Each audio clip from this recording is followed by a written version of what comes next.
la situación que sea, estoy yéndome a los extremos, pero ya no aplica. Sí, a mí, digamos, entiendo como el atractivo del tema, 100%. lo entiendo, pero a mí nunca me ha traído como mucho. O sea, digo, de alguna forma siento que lo que termino leyendo del otro me permite crear un perfil que me Alan, sirve. estás dando en el punto. Es que entendiendo al ser humano como un individuo, sobre todo si lo tenés enfrente, Sí, aislado y en un espacio seguro, eh, es un conjunto de información que te está dando al hablar y al no hablar, muy específico, que no es universal. exacto, exacto. En PNL se le llama a esto la habilidad de calibrar, que es una subhabilidad de escuchar. Ok, Entonces, escuchar es estar presente, libre de juicios, estar para la otra persona, para entender a la otra persona, y calibrar es que lo que me esté diciendo y la forma en que me lo esté diciendo estén alineadas. Y ok, si no, puedo hacer una observación, ok, pero no interpretar, pero no decir, exacto. me está mintiendo, Sí. sino, ¿qué está pasando por tu mente? Yo alguna vez escuché yo te conté que conocí a un tipo que en teoría era bastante prominente en la cosa del PNL. Entonces él hablaba, ¿verdad? De que si vos volvés ahora hacia la izquierda, estás, Accesos oculares. ajá, y hacia la derecha creo que Sí, sí. estás construyendo, y la izquierda estás recordando. En algún momento recuerdo que intenté como ponerle más atención a esas cosas, Sí. ¿verdad? Pero, digamos, creo que algunas veces acertaba, pero no me daba nada tan No. valioso como decir, no. Y ojo, vos y yo que tratamos como de evangelizar con el tema de estar en el presente, ese esfuerzo de estar leyendo al otro a ese nivel también, aunque parezca paradójico, te quita la posibilidad de ponerle atención al otro, 100%. ¿verdad? No es estar presente, es Sí, estar en tu mundo sí, exacto. para interpretar el otro, cuando puedes tener acceso a la información más fiel que es estar para la otra persona. Exacto. Ser, en palabras de Daniel Siegel, ser un conducto de la energía y la información, no un conductor. Cuando yo quiero interpretar, o cuando yo asumo el rol de interpretar, estoy siendo conductor, impido que el flujo Ah. sea el natural. Y el natural es autoorganizarse, darme la información más pura, ¿verdad? Y construir algo juntos. Un profesor de la maestría nos daba un curso de clínica, él decía, cuando sintas en consulta que estás a punto de decir algo, pero así, sensacional, algo como del orden del chispazo, ¿verdad? Ajá.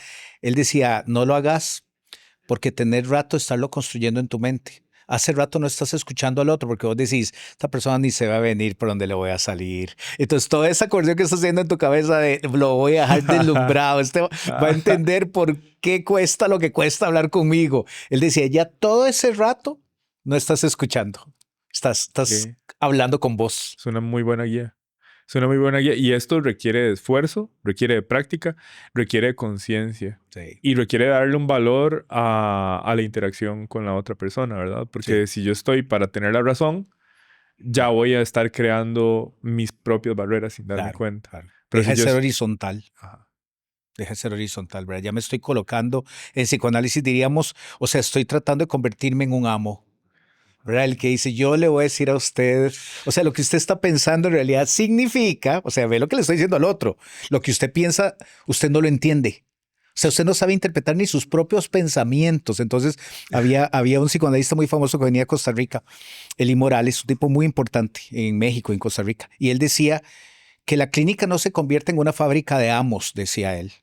Entonces se lo ponía en doble vía. Primero, que el analista no sienta como yo sé demasiado, vos no sabes nada. Y segundo, que ahora está muy, muy en boga. Tal vez algún episodio tengamos para hablar de eso, sobre el tema digamos, la soledad como producto de las personas que no están logrando como conseguir pareja, ¿verdad? Uf, Lo, lo- temazo. lo que quiero decirte al respecto es que ese autor, Eli Morales, decía que también es muy peligroso adoptar el rol del que eh, empodera demasiado al otro. ¿verdad? El que le dice, sí, de a fijo es que nadie te merece. De a fijo es que la calle está muy dura. Ok, porque él decía, Que ahí te da la estás, razón de alguna manera. no solo eso, estás agarrando al otro y lo estás poniendo en un nivel más arriba. Estás diciendo, ¿cómo vas a tener pareja si mírate vos acá y ve a los otros acá? Él decía, esa es una fábrica de amos. La gente sale a la consulta diciendo, es cierto, nadie me merece, man. Entonces, Y ya ojo, está, o sea, se condenó. valida su Ajá, soledad, sí. entiende que es casi, o sea, es casi un motivo como de orgullo, como claro, pues, con el pedazo de persona que soy, ya entendí, tiene razón el terapeuta, es que nadie está a mi Ahí está mi altura. nivel. Ya Ajá. hiciste un amo. Uf. En el deseo de, en el deseo de que la persona no quedara como tan pegada en el tema, sin darte cuenta, lo erigiste, le dijiste, sí, sí, no te merecen y ahí, digamos, de ahí en adelante la clínica se vuelve un desastre. Es un desastre. Es tener cuidado de, no sé, desde mi punto de vista, de cuando empatizamos, hasta dónde empatizar y no caer en la complacencia. Mm, Y también saber cuándo confrontar y hacerlo de la mejor manera, de una manera asertiva, ¿verdad? También un claro, espacio seguro. claro, Y, o claro. sea, en la clínica eso es fundamental, Fundamental. en espacios profesionales eso es fundamental, pero Mm, también en las conversaciones cotidianas con nuestros sí, amigos, con nuestra sí, familia, claro. nuestros compañeros de trabajo. Y todo, desde mi punto de vista, reside en la habilidad de escuchar. Y escuchar es estar presente. Sí, sí, es que no puedes no hacerlo, o sea, no puedes no estar, o sea, nadie puede escuchar si no está presente, por si no se está escuchando. Ajá. Entonces siguen su conversación interna. Ya no es un monólogo, sino son yoes ahí como, ¿verdad? Hablando. Vos ahora que decías esto de Siegel de presentarse no como un conductor, sino como un conducto, eso es muy del Tao, muy taoísta, ¿verdad? O sea, es como, en realidad vos no sos un, digamos, no sos un sujeto, sos uno de los objetos del universo, Ujú. ¿verdad? Entonces, también me recordó, digamos, como esta idea del Tao, que eso me encanta. Algunas personas, Jorge, yo no lo hago con todo el mundo, pero hay personas a las que me parece que ciertas filosofías les caerían bien. Claro. ¿Verdad? Algunas, digamos, ¿verdad? Entonces, de pronto hay gente a la que le digo, mira, yo te voy a pasar un documental sobre el Tao que realmente creo que cuando lo veas entenderás lo que estamos tratando de hacer acá y además cómo puedes llevar eso a la vida cotidiana. Y es muy lindo cuando sesiones después, aunque sea como en frases, la persona te dice, sí, también entendí que tenía que dejarlo ser. Y yo decía, exacto. Bien. Exacto, ese es el punto, ¿verdad? O sea, por ahí va la cosa. Pero bueno, yo te decía que como un poco uniendo esta introducción con el autor que vos mencionabas, yo creo que sería realmente valioso. Ya vos me adelantaste un poquito cuando me contaste lo que aprendiste, que me pareció. He incluso tratado de contarle a la gente lo que vos me contaste y hay un montón de lo estoy contando. Digo, no, tengo que preguntarle a Jorge que me lo explique de nuevo, pues realmente ahora que me oigo contándolo siento que no estoy como transmitiéndote lo que a mí me impresionó que él me contó. ¿Verdad? Que tenía que ver como con esa parte de la personalidad que no tenía tanto que ver con lo ambiental o como con lo traumático, sino Claro. como realmente que había como algo ya por default, ¿verdad? En Ujú. alguna parte del sistema nervioso. Entonces, bueno, como te decía, este es un episodio que he andado prometiendo. Hay gente a la que le he dicho, Va cuando a hagamos el salir. episodio sobre Seagull, yo te lo voy a enviar. Entonces, contanos, porque estar, no lo digo en un sentido de groupie, ok, cuidado, no me refiero a eso, pero yo pienso que escuchar gente que está creando teorías, que no les da miedo decir, vea, yo pienso esto y lo tengo desde estos estudios y, o sea, para mí eso es un acto de mucha valentía y de mucha honestidad también. Entonces, Total. ya que vos tuviste la posibilidad no solo de conocerlo, sino de convivir de alguna forma con él, Ujú. de contarnos un poco qué te queda ahí. Bueno, gracias por el espacio. La verdad que estoy muy emocionado. Es lo que es de los temas que más me emocionan en este momento y que paso compartiendo y que estoy procesando y sigo estudiando. O sea, para las personas que nos escuchan desde hace decenas de capítulos podrán saber que Daniel Siegel es un gran referente para mí. Sí. Sobre todo porque él presenta un modelo de cómo funciona la mente que me parece maravilloso, científico, místico, físico, o sea, Muy holístico. súper holístico, sí. En el sentido integral. Claro, de whole, es algo whole, o sea, que tiene, que se alimenta de varios lados, ¿verdad? Total, y estamos hablando de una persona que lleva décadas de estar investigando, además de su práctica terapéutica, es psiquiatra, es neurólogo, neurocientífico, Sí. ¿verdad? Entonces estamos hablando de una persona bastante referente Sí. en el mundo. Daniel Siegel. Para los que son nuevos papás, probablemente han escuchado sus libros. O sea, los libros más famosos de Daniel Siegel tienen que ver con cómo, cómo acompañar a los niños en sus primeros años. Sí, La importancia del desarrollo, ¿verdad? Sí. Y bueno, yo tuve la oportunidad ahora en marzo de estar con él por una semana.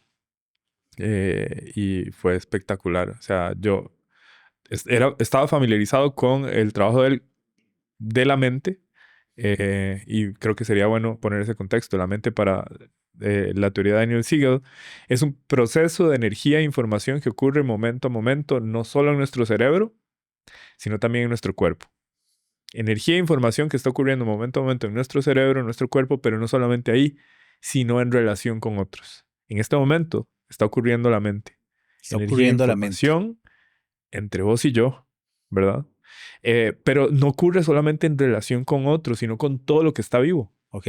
Energía e información que ocurre en nuestro cerebro, en nuestro cuerpo, en relación con otros y en medio de todo lo que esté vivo en la naturaleza. Ok. Y de manera intuitiva podemos percibir que es así. Pensamos diferente cuando estamos en la playa. Pensamos diferente cuando estamos en la montaña. Sí. Pensamos diferente cuando nos movemos en diferentes grupos sociales. Pensamos diferente. La mente ocurriendo. Entonces él lo que propone es que la mente tiende naturalmente a autoorganizarse. Autoorganizarse es darle sentido a las cosas. Sí. Entender que es diferente, pero que puede ser igual, integrado. Ujú. Entonces ese proceso de integración es lo que nos lleva a tener estados de bienestar. Nos da estados de armonía. Cuando no estamos ahí, estamos viviendo en estados de caos y rigidez. Caos, las cosas nos sobrepasan, todo se siente muy visceral y reaccionamos ante la vida sin sentido. Y rigidez es cuando tenemos ciertas creencias que nos guían, ciertos patrones súper estructurados de los cuales no nos salimos, y salirnos de ahí nos genera ansiedad de solo pensarlo. Como algo más neurótico. Exacto, caemos en estados neuróticos. Sí. Pero eso sucede cuando no nos hemos dado el permiso de simplemente ser conducto de la energía y la información. O sea, abrirnos a las posibilidades. Literalmente él habla del plano de las posibilidades como ese estado máximo en donde nosotros nos exponemos a cualquier situación en el mundo con una mente abierta. Ajá, no pretendiendo que sean las cosas de acuerdo a como yo quiero que sean o como yo espero que sean, porque ahí estaría cayendo en caos o rigidez. Ahí te quiero interrumpir. Sí. En el libro que él escribe, Brainstorm, que es el único libro que yo me he leído de él, ¿verdad? En algún episodio conté que hice una pequeña trampita, que es que me ofrecieron dar un curso sobre, digamos, lo que llamaríamos teoría del desarrollo, ¿verdad? Que es como ir viendo estos cambios estructurales y cognitivos que se van dando de acuerdo a la vida de un ser humano. Y yo, del modo más desfachatado, le dije a la en ese momento rectora de esa facultad: me interesa el curso si me lo dejas dar de un momento específico del desarrollo humano. Yo quiero hablar sobre la adolescencia, quiero dar un curso sobre la adolescencia específicamente. A ella le encantó. Yo le dije: mira, yo hasta tengo el libro porque me acabo de leer este libro, Brainstorm, de Daniel Siegel, que no sé ni quién será, pero el libro es buenísimo. Y ella me dijo: vamos. La parte que no le conté a ella, ¿verdad?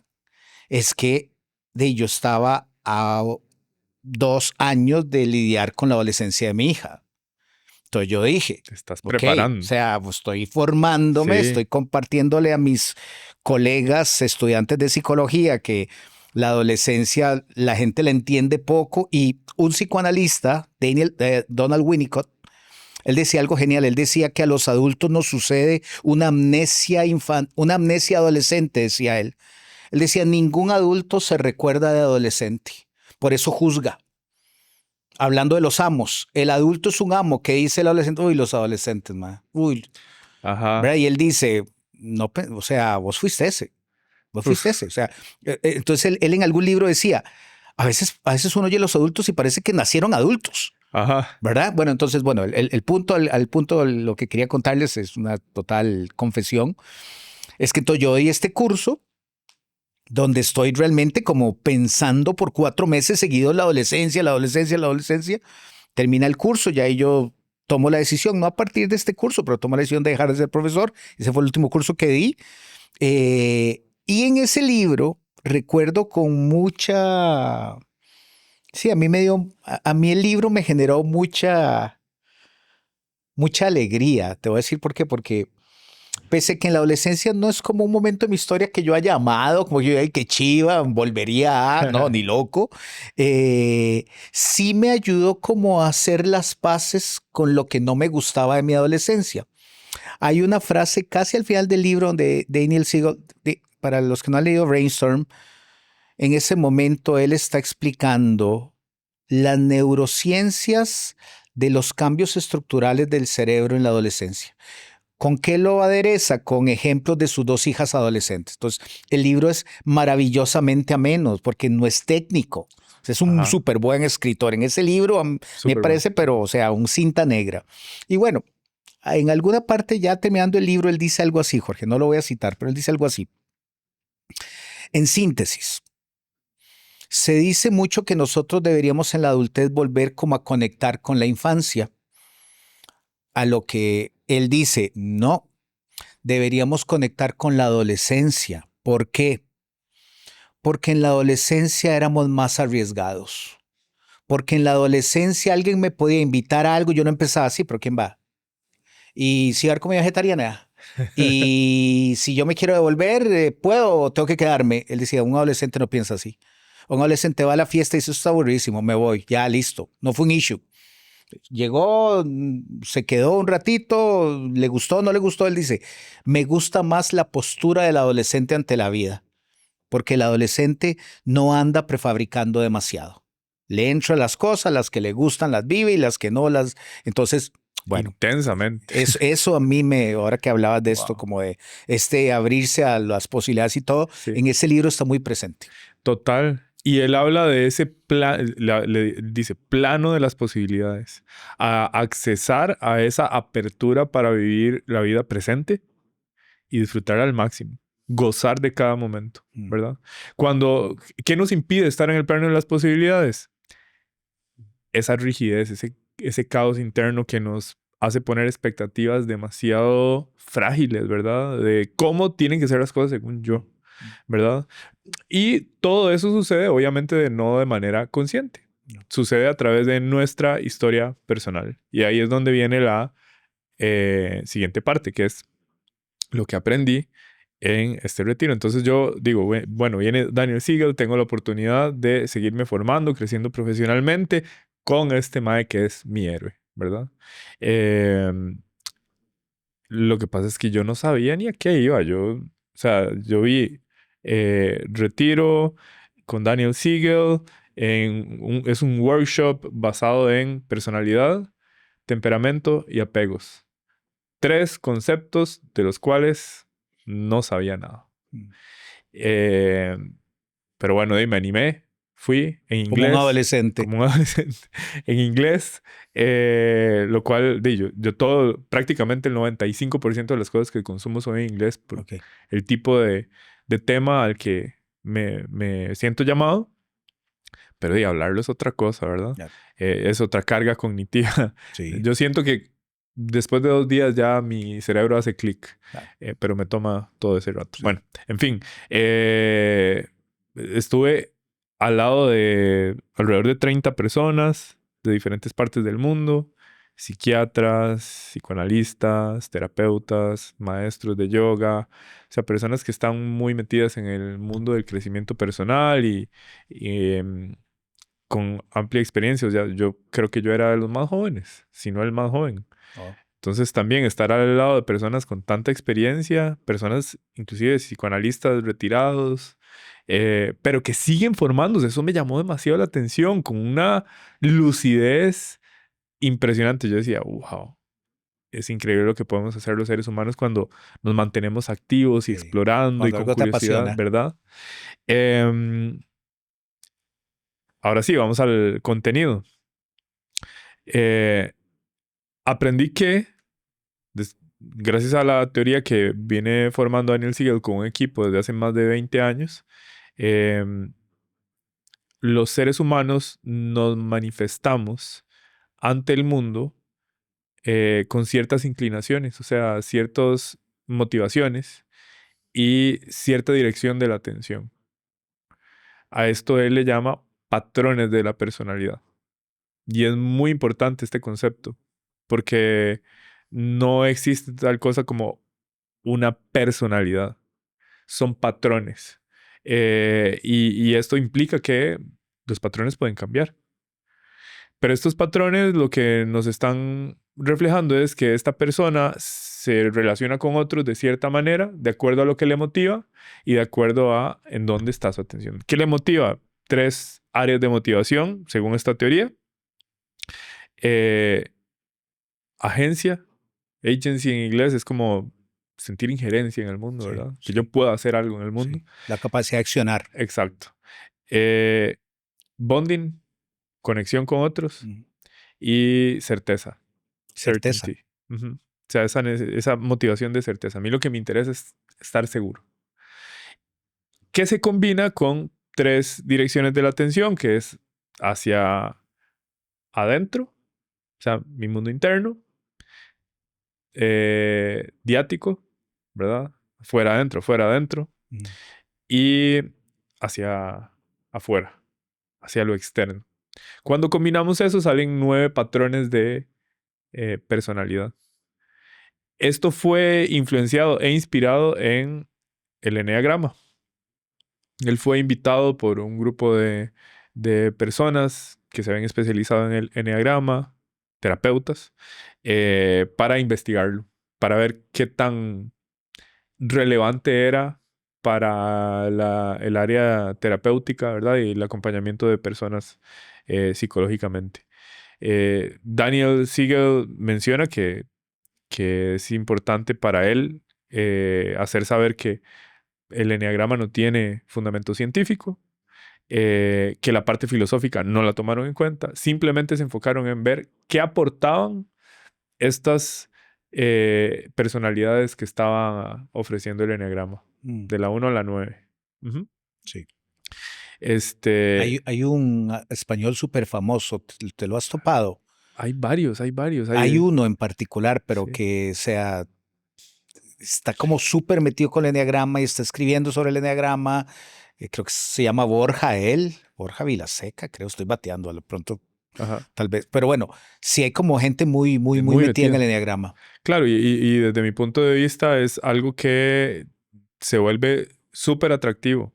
Si algo que a los seres humanos nos gusta es tener certeza de quiénes somos. Ah, Y cuando te ponen enfrente, mira, hay 9 posibilidades. mm, Ya encontré una, soy la 8. sí, Ya encontré una, soy... sí, sí, Ese sentido de ya sé quién soy sí, sí. es súper atractivo y Está, eso es lo que vemos también en el horóscopo o en, no sé, las 5 personalidades, ¿verdad?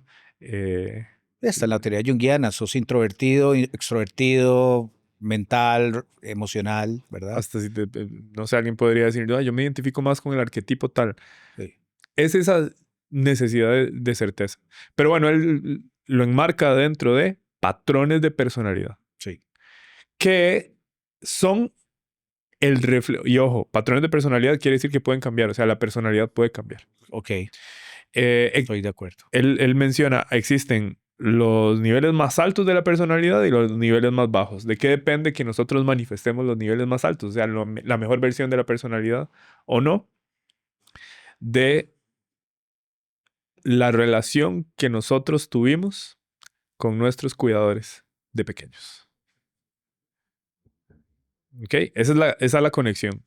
Pero hay algo muy importante de mencionar, y es que a pesar de que la personalidad puede cambiar y está directamente relacionada a cómo nos relacionamos nosotros con los cuidadores cuando estábamos pequeños, esto es detonado por algo que sí no cambia, que se llama temperamento.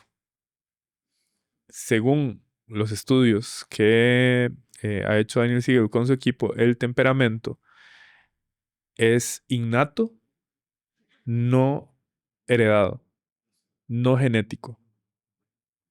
Sucede de manera aleatoria dependiendo de diferentes factores que no están en control de nadie. Que pueden ir desde la posición del cuerpo en el vientre de la madre, las hormonas que tiene el cuerpo de la madre que están alojando ese bebé en el vientre, ¿verdad? El entorno en el que se está desenvolviendo la mamá y cómo afecta su mundo interno, etcétera. Todo eso empieza a afectar cómo se construye el tronco encefálico. El tronco encefálico, eso era lo que yo no Ajá. recordaba. El tronco encefálico es la única parte del cerebro que hasta hoy se sabe que no cambia. El resto tiene neuroplasticidad. El tronco encefálico no. Y eso hace que las personas, de manera natural, seamos diferentes unas de otras. Eso es lo que hace que dos gemelos nazcan y uno sea diferente al otro. El temperamento que se aloja en el tronco encefálico y que lo único que dice o el único que influencia a la persona es en qué tan sensible es, qué tan intenso es, qué tan enérgico, reactivo, reflexivo es. Interesante. Son pequeñas características que pueden o no ser manifestadas durante la vida. Pero que hacen que la persona sea quien es. Es esa sensación de, yo sé que esa persona es diferente a esta otra. Sí. La esencia. Sí. Que no condenan a un ser humano. Lo condicionan, pero no lo condenan. Ahora ve qué interesante, porque entonces llegamos al mundo y salimos del vientre de nuestra madre y ahora estamos sobre la influencia de nuestras interacciones.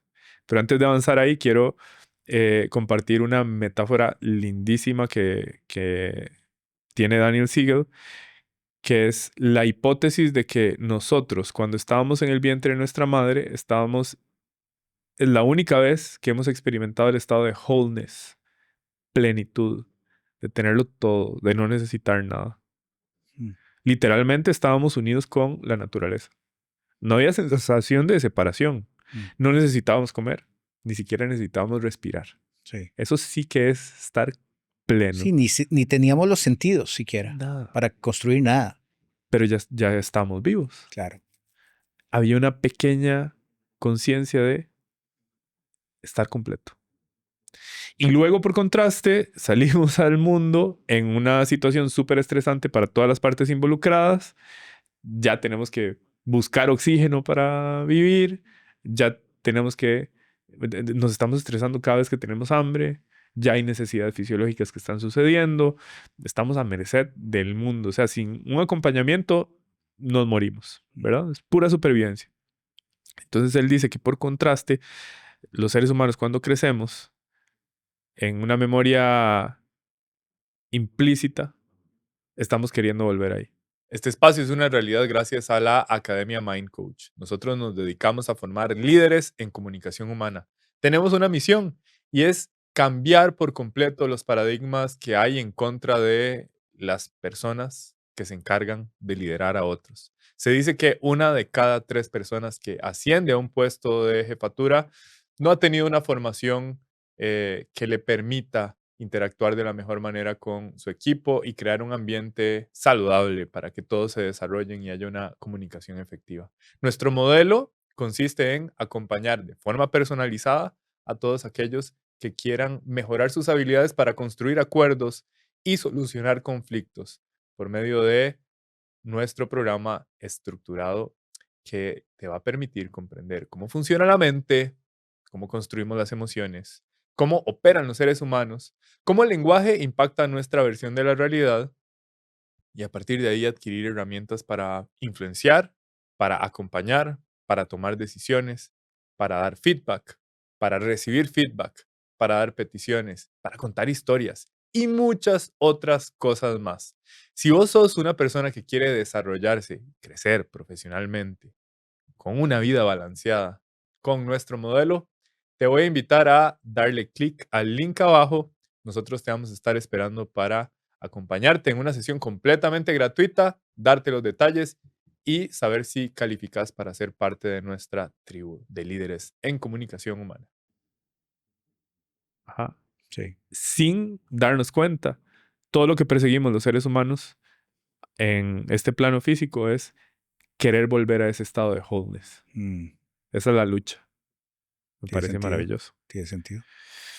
Ok, entonces salimos al mundo caótico, dependemos de otros y estos cuidadores nos acompañan en nuestra vida y en buena teoría, si nos dieran contención en momentos difíciles, si nos dieran seguridad, nos hicieran sentir validados emocionalmente y sooth, ¿qué traducción le darías al español? Sooth, S-O-O-T-H. Sí, Cuidado. Es que no es un aliviar, sino es un como... Sí, algo soothing es como algo... Wow, sí, busquémoslo. No tengo idea. Yo no he logrado encontrar una traducción así como Soothing. soothing, Ok. es como Dice acá, sí, algo soothing es algo calmante, o sea, algo que te calmante. calma. Algo que te Sí calma. te logró calmar esa persona, sí te logró cuidar, hacerte sentir seguro y validado emocionalmente, generas algo que se llama apego seguro. Y el apego seguro te permite manifestar los niveles más altos de la personalidad. Te permite mostrarte al mundo tal cual sos, con tus motivaciones y tu nivel, tu dirección de atención y ser un buen cuidador si fuera lo tuyo, ser un buen líder si fuera lo tuyo, ser un buen productor, ser un buen cuestionador, en fin, manifestar lo mejor de vos, Sí. ¿verdad? La mayoría de nosotros no tenemos eso, por X o Y razón. Porque inclusive en el mejor de los escenarios, puede ser que el niño, en esa perspectiva vulnerable, en un momento específico haya necesitado de algo de los papás que pudieron haber sido buenísimos en casi que todas las etapas, pero en un momento específico no estuvieron ahí, ya eso lo marca. Entonces puede ser que el apego seguro no se dé por una perspectiva o por hechos. Okay. Pero si no se da el apego seguro, se da el apego inseguro, en 3 versiones. Y el apego inseguro tiene la versión de apego ambivalente, que es esa sensación de no sé qué esperar de las otras personas. Tengo seguridad física, o sea, probablemente si me caí cuando era pequeño, me atendieron. Si me enfermé, me atendieron. Si hubo una raspadura, me atendieron. En lo evidente hubo atención. Pero cuando tenía que ver con cosas emocionales, era como, no es para tanto, Sí. ¿verdad? Había desvalidación, no había soothing, no había un calmante ahí, Sí. ¿verdad? Y eso sucede por las inclinaciones propias de la persona. Entonces el apego ambivalente desarrolla más el hemisferio derecho del cerebro. El derecho. Y el hemisferio derecho del cerebro aloja la memoria autobiográfica. Entonces hay mucha vinculación con las emociones de esos momentos, lo que hace que las personas sean muy reactivas y no sepan por qué. Viven intensamente las emociones, pero no tienen sentido. Porque el hemisferio izquierdo, que es donde está la narrativa, la lógica, los conceptos, ¿verdad? No se ha desarrollado tanto. Okay. Pero si por otro lado, y eso pasa mucho de este lado del mundo, se desarrolla más el hemisferio izquierdo, Sí. no hay tanta vinculación con lo emocional, se genera el apego evitativo. Y entonces el apego evitativo es esa experiencia de a lo mejor haber generado una un mecanismo de defensa, de protección, en donde yo no necesito a nadie. Porque claro, cuando pequeño, mis necesidades no estaban vistas. Mis emociones no eran validadas. Entonces, yo no necesito a nadie. Y no hay un vínculo cercano con las emociones y entonces también hay caos y rigidez Claro. interna porque estoy reprimiendo de alguna forma. Sí, sí, sí. Cuesta prestar atención al cuerpo y está esa experiencia de distanciamiento, ¿verdad? Con mi mundo interno. Sí. Todo tiene que ser muy lógico, todo enfocado en las cosas de cierta manera. Inclusive cuando se le preguntan a personas que tienen este tipo de apego, ¿cómo estuvo tu infancia? Pueden llegar a caer en esa idea de, estuvo bien. Y contame algo de lo que estuvo bien. No, no me acuerdo, ¿verdad? No existe la memoria autobiográfica. ¿Qué puede llevar a una persona a un lado a otro? Es Muchas cosas, como un batido, ¿verdad? un Es como un batido. cóctel. Total. Y existe otra forma de apego inseguro que es el apego desordenado. Y eso ocurre cuando, al contrario de estas dos, no hubo seguridad. Más bien, los cuidadores eran la fuente de miedo, de terror. O sea que las personas que se suponía que tenían que acompañarte para sobrevivir eran la fuente de terror. Y de nuevo, esto puede ser psicológico o puede ser de hecho, puede ser abuso Claro. físico, sexual, que pueden detonar en este tipo de eh, Apegos. apegos. Em, Cuando la persona cae en el apego desordenado, le va a costar mucho tener relaciones sanas con otras personas. Porque en su mente, sin darse cuenta, construyó ese vínculo de amor, terror al mismo tiempo. Y en casos extremos son las personas que van a pasarla muy mal, ¿verdad? No, sí. Em, con relaciones caóticas con parejas o amigos, ¿verdad? Nunca Consigo mismo, me consigo, imagino. pues, atribulados. Em, Eso nos pasa a la mayoría. Ujú. Vamos a caer en algún apego inseguro, pero la teoría lo que dice es que de adultos, los seres humanos, podemos ganar algo a lo que vamos a llamar seguridad aprendida. Y la seguridad aprendida es encontrar los recursos para darle sentido a los hechos. No negarlos, sino darle sentido. Sentido coherente. Mm. Entonces en terapia lo que se busca son narrativas coherentes. Ayudar a la persona a integrar. Entonces, por ejemplo, si el terapeuta está acompañando y se da cuenta que la persona está cayendo en apego ambivalente, va a ayudarle a encontrar una narrativa, ¿verdad? Por medio de diferentes ejercicios, pero ir dándole sentido a las cosas para promover las conexiones neuronales del hemisferio izquierdo. Mm.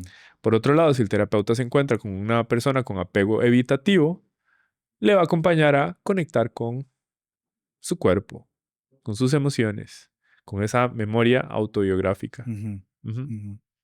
Y en el apego desordenado es casos El trabajo más ya fuerte, pareciera. clínicos, sí, porque sí pueden llegar a detonar en brotes psicóticos. Psicóticos. Ajá. La buena noticia es que la mayoría de nosotros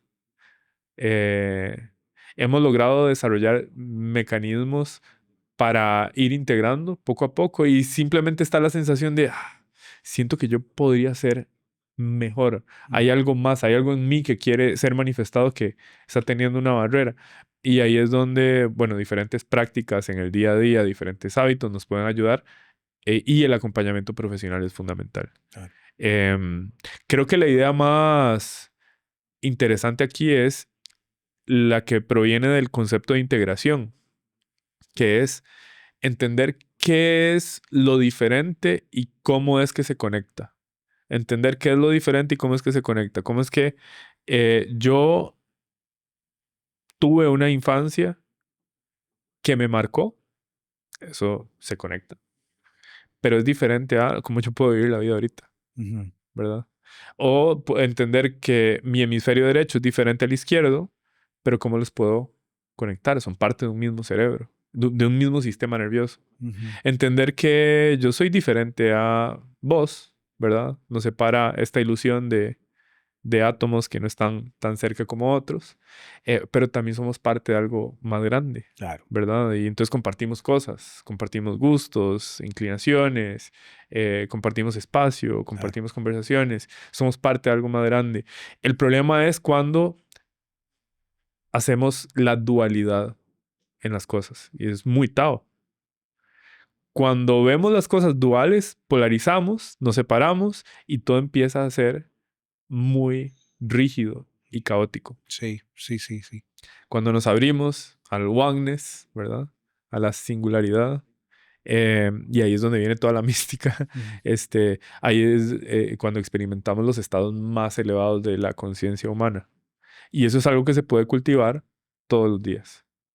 Entonces, de manera general, qué podría llevarse a alguien que escucha toda esta teoría para poner en práctica en el día a día? Bueno, primero, la terapia es un gran aliado Claro.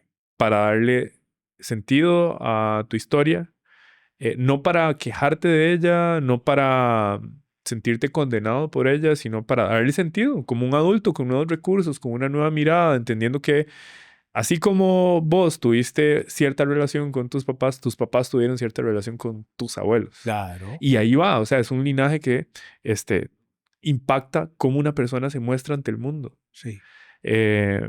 Por eso los papás que son nuevos papás, si tienen la responsabilidad y la conciencia, pueden hacer también un mayor esfuerzo para darle esa seguridad, esa validación emocional, esa calma, esa contención a sus niños, porque eso va a permitir que vayan abriéndose con seguridad ante el mundo, Sí. ¿verdad? Y mostrándose como adultos, con apego seguro y siendo su mejor versión.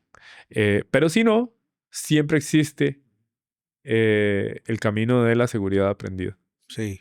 Y lo otro es hacerlo todo, literalmente hacerlo todo. No solamente buscar apoyo profesional, sino experimentar cosas nuevas. Si sentís que sos demasiado reactivo ante las cosas y no sabes ni por qué, vivir las emociones súper intensas y no sabes por qué, un enojo que se detona con cualquier cosa, una tristeza que te abruma, journaling. Además de las conversaciones, journaling. Si por el otro lado decís, no, para mí todo es muy racional, me cuesta conectar con las emociones, ese es el camino. Sí. Es ir generando ese equilibrio de integración. Y poco a poco vas a irte a... vas a ir logrando conectar con tus mejores recursos. Pero es un trabajo que no se acaba. No se acaba. Ajá. No se acaba. Jung decía tener la posibilidad de crear un nuevo mito, de que no respondas a tu mito de origen, Ajá. ¿verdad? De si te atreves a realmente, metafóricamente, tomar el lapicero y decir, yo sé de dónde vengo, conozco bastante bien mi historia, pero voy a tratar de construir otra, Sí. ¿verdad? Entonces esto mismo, es como no pensarlo, eso es una idea muy importante, Jorge. Yo trato de insistir en ella tanto como puedo. O sea, evitar los determinismos, ¿verdad? O sea, es que sí, mi papá fue así, mi abuelo fue así, sí, pues, vos no sos ninguno de los dos, ¿verdad? Entonces, eh, incluso en eso el psicoanálisis más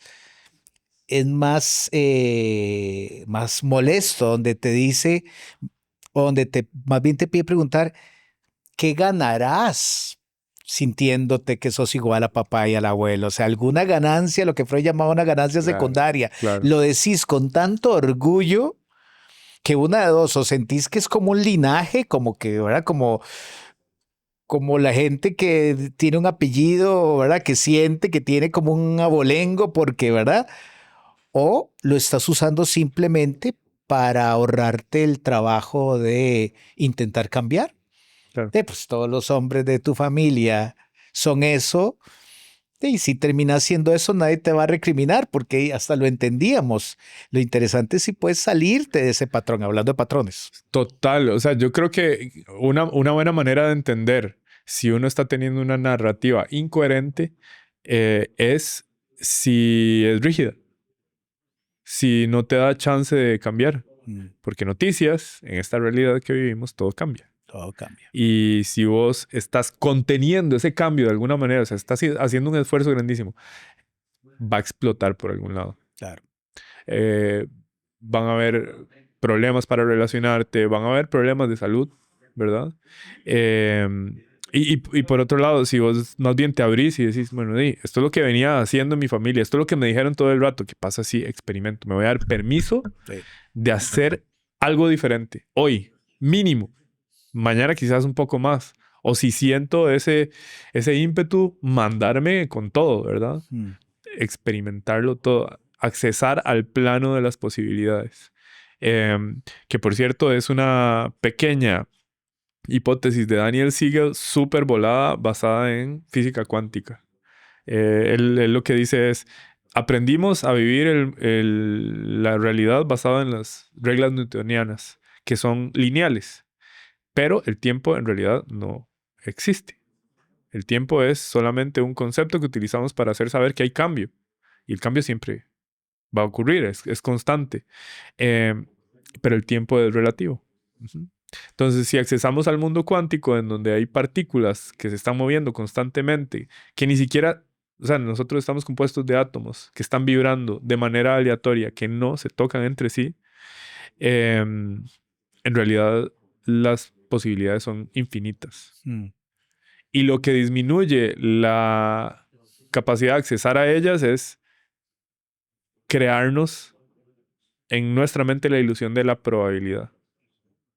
Probable es que va a ocurrir. Posible es que hay muchas maneras de llegar a eso. sí. Entonces, el plano de las posibilidades es bajar las probabilidades, todas las expectativas que yo tenga, de manera que lo que quede aquí para arriba es un mundo infinito de posibilidades. Sí, sí, sí, Ujú. sí. Está linda la hipótesis, ¿verdad? Bien Muy, volada. muy, también muy matriculada con todo un misticismo, ¿verdad? Que nos proviene de Oriente Sí, y que de alguna forma, y ojo que no estoy restándole valor, no estoy diciendo lo agarró de, no, o sea, también su trabajo es recordarnos que hay puentes, ¿verdad? sí, Entre sí, sí, sí. lo más occidental y racional y esta otra cosa más del sin. Cuando digo el sinsentido, no porque creo que sea un disparate, sino porque elude, digamos, como la razón, Sí, como nos reta. lo más cartesiano, lo más Sí. matemático, lo lógico, ¿verdad? Y hablando de integración, de esta manera podemos entender cómo es que lo oriental es diferente a lo occidental, pero cómo se conectan y llegan al mismo punto. Claro, Eso es integración. claro, Y lo propuso Fritjof Capra en el claro. Tao de la Física. El Tao de la física. O sea, no es que los místicos tenían la razón y los científicos no. O los científicos tienen el camino y hay que desestimar lo místico. Es entender que ambos llegan al mismo punto y que Sí. son tan necesarios para nosotros los unos y los otros. Me acuerdo de la frase de Marco Aurelio, como la fila de dientes de arriba con la de abajo, así de necesario. Una va con la otra. Sí, no, no te sirve solo una. Ajá. Eh, pues, Alan, es un Bueno, gracias. honor haber compartido con vos Gracias, Jorge. esta teoría. Gracias. Gracias en nombre de muchas personas que realmente, o sea, yo creo que estos son momentos donde cualquier autor que nos venga a generar una ilusión, que nos diga, chicos, lo que siempre hemos sabido podría no ser.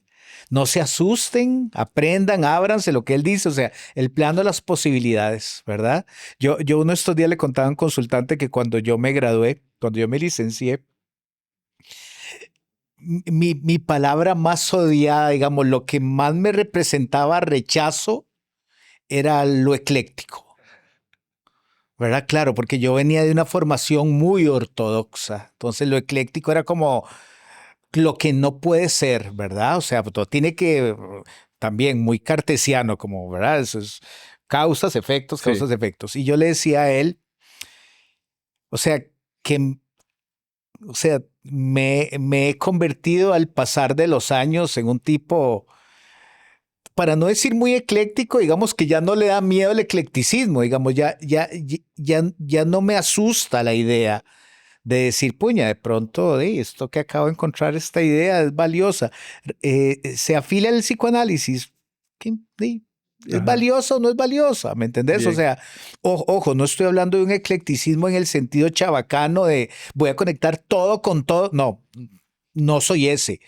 Pero sí también aceptar que lo que Siegel está haciendo tiene su mérito, primero porque se corre el riesgo de ser cuestionado en ámbitos mucho más academicistas, ¿verdad? Donde el tipo ahora le da que habla el tai chi, esto y lo otro, y la gente como, madre, lo perdimos, ¿verdad?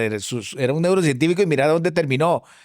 Y bueno, o sea, lo que vos me transmitís, él está convencido de que sus investigaciones lo han llevado a esto y además ve que vos salís de conocerlo diciendo, yo quiero saber más. Ujú. Entonces él logra su cometido, que es abrirte, bueno, o sea, es muy coherente con lo que él está planteando.